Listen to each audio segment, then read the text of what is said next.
అరే అదే అమ్మా ఉంటుందా కానీ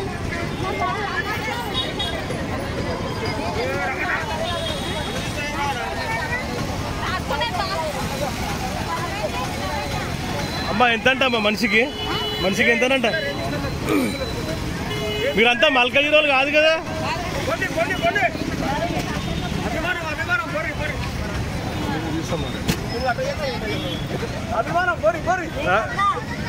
మా దగ్గర వీడియో ఉందన్న, మనిషికి 400 ఇస్తారంట కదా. అమ్మా పేరు రాసుకోపోతే పైసలు ఇయ్యారంట వాళ్ళు. ఏం లేదమ్మా అన్ని ఏం లేవు ఏమి పోతారు? ఎంత ఇస్తారు మనిషికి? 400. ఏ నిజం చెప్పు, వీళ్ళందరూ అడిగేనా? అడ్డమే ఆ కూలీలా? ఒకరోజు కూలి వస్తుంది మీకు.